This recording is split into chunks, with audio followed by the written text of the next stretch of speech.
Dear students, welcome to my channel. আজকের ভিডিওতে থাকছে তোমাদের নবম শ্রেণীর পঞ্চম সপ্তাহের ইংলিশ অ্যাসাইনমেন্টের সমাধান। উত্তর শুরু করার আগে অ্যাসাইনমেন্টের প্রশ্নগুলো দেখে আসি। তোমাদের অ্যাসাইনমেন্টের প্রশ্ন করা হয়েছে ইংলিশ গ্রামার বই থেকে, যে বইটি তোমাদের স্কুল থেকে দেওয়া হয়েছে। সেই বইয়ের 183 পৃষ্ঠায় অ্যাক্টিভিটি 3-তে দেওয়া আছে একটি কনভারসেশন, এবং সেই কনভারসেশনে কতগুলো গ্যাপ দেওয়া আছে এবং সঠিক প্যাসিভ ফর্ম বসিয়ে সেই গ্যাপগুলো পূরণ করতে হবে। প্রশ্নটি ছিল complete this conversation between two friends using the words after it A থেকে আই। এখানে একটি কনভারসেশন দেওয়া আছে এবং কতগুলো গ্যাপ দেওয়া আছে, সেই গ্যাপে সঠিক প্যাসিভ ফর্ম বসিয়ে শূন্যস্থানগুলো পূরণ করতে হবে। এবং প্যাসিভ ফর্মগুলো সঠিকভাবে বসানোর জন্য এ থেকে আই পর্যন্ত ক্লু দেওয়া আছে তোমাদের ইংলিশ গ্রামার বইতে। এবার উত্তরগুলো দেখে নাও। তো কনভারসেশনটি দেখো। Antara, have you seen my recent post in Facebook? তুমি কি ফেসবুকে আমার সাম্প্রতিক পোস্টগুলো দেখেছো? Omi, yes they are lovely. হ্যাঁ, সেগুলো খুব ভালো। এখন প্রথম উত্তরটি দেওয়া আছে where were the photographs taken. ফটোগ্রাফগুলো কোথায় তোলা হয়েছে? এখানে দেখো ওয়ার দেওয়া আছে এবং টেকেন দেওয়া আছে, এর মানে এটি প্যাসিভ ফর্মে দেওয়া আছে। তো পরে শূন্যস্থানগুলো তোমাকে প্যাসিভ ফর্ম দিয়ে পূরণ করতে হবে। তো প্যাসিভ ফর্ম দিয়ে পূরণ করার আগে প্যাসিভের একটি নিয়ম দেখে নাও। কোনো সেন্টেন্সে যদি am, is, are, was, were, be, being, been এই 8টি শব্দের পরে ভার্ব 3 অর্থাৎ ভার্বের পাস্ট পার্টিসিপল ফর্ম দেওয়া থাকে, তাহলে বুঝতে হবে এই সেন্টেন্সটা প্যাসিভে আছে। মোট কথা, এই 8টা শব্দের বাইরে কখনো প্যাসিভ হবে না। আর প্যাসিভ করতে হলে এই 8টা শব্দের যে কোনো একটি শব্দ এনে তারপর ভার্বের পাস্ট পার্টিসিপল বসাতে হবে। তো আমরা প্যাসিভ ফর্মে সেন্টেন্সগুলো পূরণ করি। তো অমি বলেছিল ইয়েস দে আর লাভলি। হ্যাঁ, সেগুলো ভালো। Where were the photographs taken? ফটোগ্রাফগুলো কোথায় তোলা হয়েছিল? অন্তরা তখন বলল on my way to Barishal from Dhaka. আমার ঢাকা থেকে বরিশাল যাওয়ার পথে। তো অমি বলল ওকে, হ্যাঁ ঠিক আছে। অ্যান্ড এরপরে বি নম্বরে আরেকটি শূন্যস্থান দেওয়া আছে, এখানে সঠিক প্যাসিভ ফর্ম বসাতে হবে। আর তোমাদের ক্লু দেওয়া আছে 3টি, হোয়েন, দে, টেক। তাহলে প্যাসিভ ফর্মটি হবে হোয়েন ওয়ার দে টেকেন। এখানে ওয়ার আছে, আমি আগে বলেছি প্যাসিভ ফর্ম করার জন্য am, is, are, was, are, be, being, been এই 8টি শব্দের যে কোনো একটি বসিয়ে তারপরে ভার্ব 3 বসাতে হবে। তাহলে এটি যেহেতু অতীতকাল বা পাস্ট টেন্স, এ কারণে ওয়াজ বা ওয়ার বসবে। আর যেহেতু ফটোগ্রাফসের কথা উল্লেখ করা হয়েছে মানে প্লুরাল, এই কারণে ওয়াজ না বসে ওয়ার বসেছে এবং ভার্ব 3 টেকেন বসেছে। তো অমি বলল হোয়েন ওয়ার দে টেকেন, সেগুলো কখন তোলা হয়েছিল? তখন অন্তরা বলল last week when I went to my cousin's wedding party. গত সপ্তাহে যখন আমার কাজিনের বিবাহ অনুষ্ঠানে গিয়েছিলাম। এরপরে অমির লাইনে আরেকটি শূন্যস্থান দেওয়া আছে এবং তোমাদের ক্লু দেওয়া আছে আই নট ইনভাইট। এই 3টি শব্দ প্যাসিভে পরিণত করতে হবে।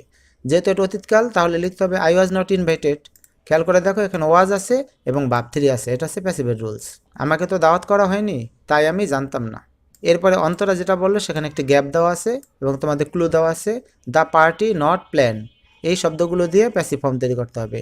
তাহলে উত্তরটি হবে the party was not planned much earlier. যেহেতু নেগেটিভ করতে বলছে, প্যাসিভের নেগেটিভ, এই কারণে ওয়াজ তো বসবই প্যাসিভের কারণে, নট এবং অবশ্যই ভার্ব 3 দিতে হবে। তাই লাইনটি হবে the party was not planned much earlier. এর মানে খুব বেশি আগে পার্টির প্ল্যান করা হয়নি। And sorry that was not planned, এবং দুঃখিত যে এটি আগে প্ল্যান করা হয়নি। এখানে ওয়াজ আছে এবং নট তো দেওয়া আছে এবং ভার্ব 3 অবশ্যই বসবে প্যাসিভ ফর্ম করার জন্য। এরপরে ই নম্বরে একটি গ্যাপ আছে এবং ক্লু দেওয়া আছে মেনি পিপল এবং ইনভাইট। মানে মেনি পিপল এবং ইনভাইট দিয়ে এই শূন্যস্থানটি পূরণ করতে হবে। তাহলে প্যাসিভ করার জন্য আমি লিখেছি many people were not invited. এখানে ওয়ার এবং ভার্ব 3 হচ্ছে প্যাসিভের ফর্ম। এখানে নট কেন ইউজ করা হলো? যেহেতু আগের লাইনে ইউজ করা হয়েছিল নট, কারণ পার্টিটি প্ল্যান করে করা হয়নি এবং এই অনুষ্ঠানে বেশি লোককে দাওয়াত করা হয়নি। এরপর আছে আ বিগ পার্টি এবং একটি গ্যাপ দেওয়া আছে যেখানে প্যাসিভ ফর্ম বসাতে হবে। তো প্যাসিভ ফর্মের জন্য তোমাদের ক্লু দেওয়া আছে আ বিগ পার্টি অ্যারেঞ্জ সুন। সুন মানে শীঘ্রই অনুষ্ঠিত হবে, তার মানে এটা ফিউচারে হবে। আর ফিউচার বলে আমরা আনলাম উইল, এবং আগে বলা আছে প্যাসিভ ফর্ম করার জন্য অবশ্যই একটা বি ভার্ব আনতে হবে। যেহেতু এখানে মডাল ভার্ব আছে, মডাল ভার্বের পরে প্যাসিভ করার জন্য অবশ্যই বি আনতে হবে। এবং প্যাসিভ ফর্মে পাস্ট পার্টিসিপল মাস্ট, অবশ্যই যে কোনো প্যাসিভ ফর্মে পাস্ট পার্টিসিপল বসবেই। এমন কোনো প্যাসিভ ফর্ম নাই যেখানে পাস্ট পার্টিসিপল নাই। তাই এখানে হবে a big party will be arrange soon. এর মানে শীঘ্রই আরও বড় একটি পার্টি অনুষ্ঠিত হবে। এরপরে জি নম্বরে একটি গ্যাপ আছে এবং এখানে শূন্যস্থান পূরণ করতে বলেছে প্যাসিভ ফর্ম দিয়ে। আর তোমাদের ক্লু দেওয়া আছে হাউ মেনি পিপল এবং ইনভাইটেড। এই 3টি শব্দ দিয়ে প্যাসিভ একটি লাইন লিখতে হবে। তো আমি এখানে লিখেছি how many people are invited in the previous one. খেয়াল করে দেখো, এখানে ইন দ্য প্রিভিয়াস ওয়ান এর মানে এই যে আগে অনুষ্ঠানটি হলো সেখানে কত লোককে ইনভাইট করা হয়েছিল, এই কারণে লিখতে হবে হাউ মেনি পিপল। এরপরে যেহেতু অনেক মানুষ, এ কারণে ওয়ার, এবং যেহেতু প্যাসিভ ফর্ম এই জন্য ওয়ারের পরে ভার্ব 3। তাহলে লাইনটা হবে how many people are invited in the previous one. তাহলে গত অনুষ্ঠানে কত লোককে দাওয়াত করা হয়েছিল? তো অন্তরা বলল অল ফ্যামিলি মেম্বার্স অনলি, শুধুমাত্র পরিবারের সব সদস্যরা ছিল। রাফলি অ্যাবাউট 15 to 20, বড়জোর 15 থেকে 20 জন। এরপরে অমিল লাইনে একটি শূন্যস্থান আছে 8 নম্বরে এবং তোমাদের ক্লু দেওয়া আছে হাউ মেনি পিপল ইনভাইট, কিন্তু এখানে খেয়াল করতে হবে ইন দ্য নেক্সট ওয়ান, তার মানে পরের পার্টিতে কত লোককে দাওয়াত করা হবে। যেহেতু এটি নেক্সট ওয়ান লেখা আছে তার মানে ফিউচার ফর্মে, আর এই কারণে লিখতে হবে how many people will be invited in the next one, মানে পরের অনুষ্ঠানে কত লোককে দাওয়াত করা হবে।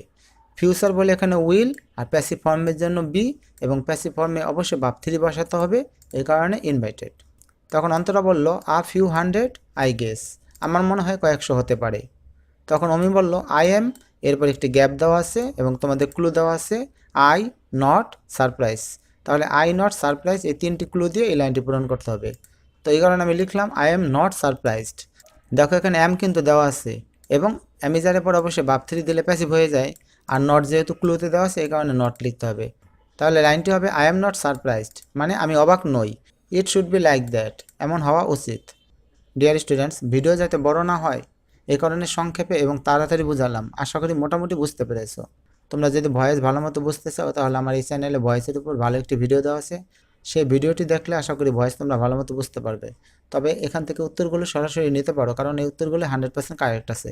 যেহেতু তোমার অ্যাসাইনমেন্ট বাসায় তৈরি করে জমা দিতে হবে, তো আপাতত এই উত্তরগুলো নিয়ে নাও এবং পরে সুযোগ মতো ভয়েসের ভিডিওটা দেখে নিবে।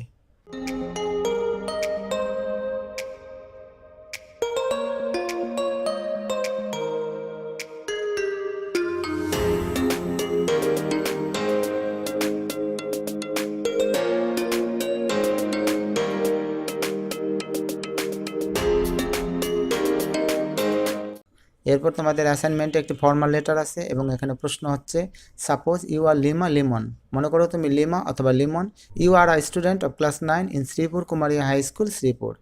তুমি শ্রীপুর কুমারিয়া হাই স্কুলের একজন student. In your school you don't have any supply of safe drinking water, তোমার স্কুলে কোনো বিশুদ্ধ পানির সাপ্লাই নেই। Now write an application to your head teacher to arrange safe drinking water for the students. তাই প্রধান শিক্ষকের কাছে একটি দরখাস্ত লিখো যাতে তোমাদের স্কুলে সেফ ড্রিঙ্কিং ওয়াটার বা বিশুদ্ধ খাবার পানি যোগান দেওয়া হয়। অ্যাপ্লিকেশন লেখার নিয়ম তোমরা সবাই জানো, তবু আমি নিয়মটি এখানে তুলে ধরলাম এবং এর নিচে উত্তরও দিয়ে দিলাম।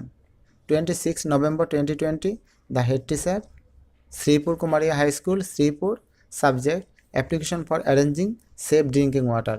এখানে তোমরা prayer for arranging safe drinking ওয়াটারও লিখতে পারো। Sir, I on behalf of the students of class 9 of Sripur Kumaria High School wish to draw your kind attention to the following fact that ours is the best school in this locality. এর মানে আছে আমি Sreepur Kumaria high স্কুলের class 9-এর স্টুডেন্টসদের পক্ষ থেকে নিম্নলিখিত বিষয়ের প্রতি আপনার দৃষ্টি আকর্ষণ করছি যে আমাদের স্কুল এই এলাকার মধ্যে সেরা school. About 2000 students study here, প্রায় 2000 স্টুডেন্টস এখানে পড়াশোনা করে।